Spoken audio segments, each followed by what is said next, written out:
What's up, everyone? I am Ernest Dove. This is the Dove Report, talking more things New York Mets organization and the farm system, for better or worse.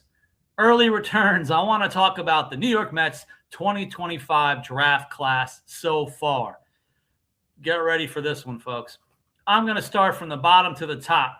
How certain guys are doing, the levels they're doing at, and certain guys we haven't even seen yet, who all are amongst the top draft picks.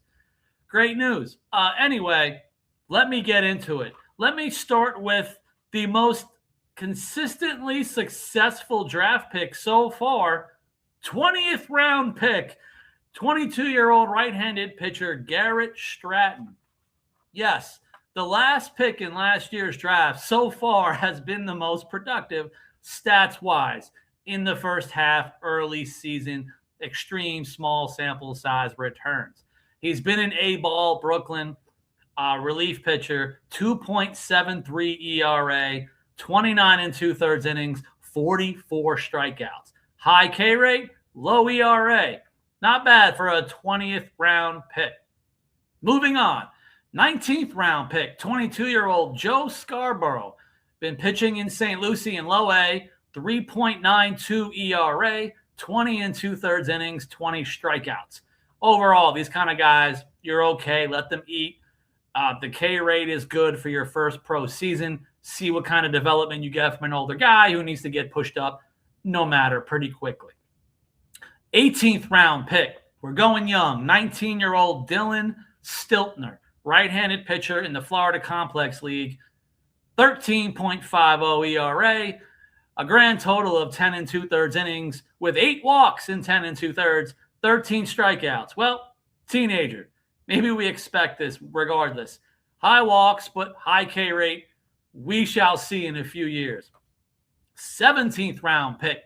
It's a college player, 21-year-old utility player, Sam Robertson, who was hot in low ball, low A. Danny's been in high A ever since. Combined totals, 252 hitting with a 386 on base percentage. He gets his walks. 304 slugging, 690 OPS. One of those utility players showing versatility in the field, infield, outfield, not showing any power at the moment. 16th round pick, 23-year-old right-handed pitcher Zach Mack in A-ball, 2.70 ERA, 13 and 1/3 innings, 20 strikeouts. I believe he started the season a little late. Obviously a good K rate for him. 23 years old in A-ball. He's the kind of guy, one way or another, regardless of draft status, everything.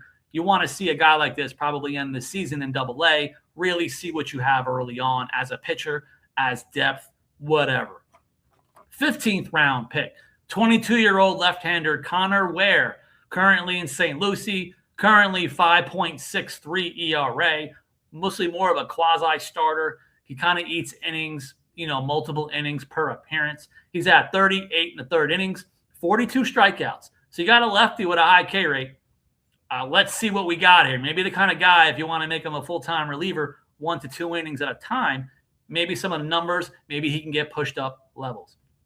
14th round pick, did not sign. 13th round pick is one of my favorites, who, of course, is currently now on the IL. 22-year-old right-handed pitcher Frank Camarillo. Really good arm, can get to the mid-90s with his fastball. In A-ball overall, 4.07 ERA, 48 and 2/3 innings, only 36 strikeouts.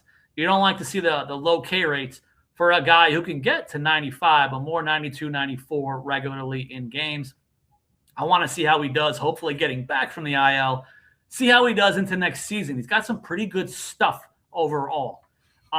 12th rounder was a draft pick we included in the Luis Robert trade. Might as well mention it. Truman Pauly, one of those stuff guys that the Mets drafted in that last draft.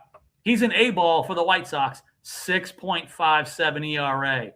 How is that even possible for a guy with 61 strikeouts and 49 1/3 innings? Well, 42 walks. The Mets sure love drafting guys with high walk and high K rates.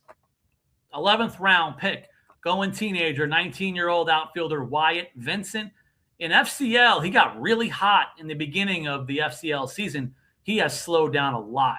At this point, his slash line is all the way down to 224, but with a really high 384 on base percentage, mostly helped by 14 walks versus 19 Ks. Again, I'll take that walk K ratio any day from a teenager, even at the complex level. 10th round pick, 23-year-olds, 10th round pick, Tyler McLaughlin in St. Lucie, 9.47 ERA, 19 innings, 18 walks, 26 Ks. What did I say? Standard MO from the New York Mets front office. Seems to be what they do. Everyone has high walks, high Ks. Here's another one. 9th round pick. This is a guy I was hyping because of things I was hearing, at least in his training and strengthening. 18-year-old Anthony Frobose, the infielder. He's had a rough go of it in pro ball with the Complex League Mets. He's slashing 187 with a 330 on-base percentage, 14 walks, 34 strikeouts. Again, 18 years old, long way to go. Is he going to be the future Colin Houck, perhaps, who was a top pick, and we're talking 9th rounder?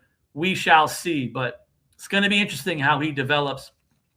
In the 8th round, another teenager, 19-year-old pitcher, Camden Lohman. I know some fans were excited about this draft pick from some of the, amateur stuff, stats, information on Camden Lohman. And, of course, Florida Complex League, he's got a 6.17 ERA, but 23 and a third innings, 28 strikeouts. You'll take the high K rate from a teenager, see how he develops. 7th round pick is my He's the guy that we don't know what you're going to get.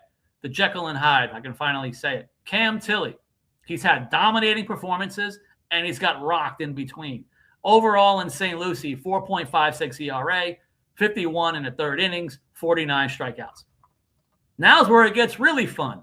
6th round pick, Nathan Hall. Hasn't pitched. He's on the IL. 5th round pick, Peyton Prescott. Has not played. He's on the IL. One more time. 4th round pick, the teenager, Peter Crusoe. Out for the year. Has not played. Those are 3 of the top 6 picks. Have not played an inning in pro ball. As we head to the 3rd rounder, you got to brace yourselves for this one. 3rd round pick, infielder Antonio Jimenez. Started the year in Brooklyn. Got dropped to St. Lucie. His overall numbers combined, $150 batting average, 247 on base percentage, 229 slugging, 476 OPS. Things have been very rough for Antonio Jimenez. I have heard and seen good things about him defensively as a kind of a middle infielder, possibly even a strong enough arm for third base, but this is a rough start. He's already been demoted his first full season. Then we get to the top guy. I can start with the positive. He's hitting 300, doing extremely well during the month of June. But counting April and May, 21-year-old Mitch Voigt in Brooklyn, slashing 237, 343, 294 slugging, 637 OPS. What is the theme here for the entire 2025 draft? Maybe it's the Stearns MO. All the pitchers, high ERAs, high walk rates, high K rates. A lot of the bats, the super athlete bats that they're trying to develop from super athlete to pro baseball player, they're all struggling with batting averages. They're getting a lot of plate discipline. They're trying to draw walks, looking for the perfect pitch, perhaps, just like the New York Mets. And it's been a struggle.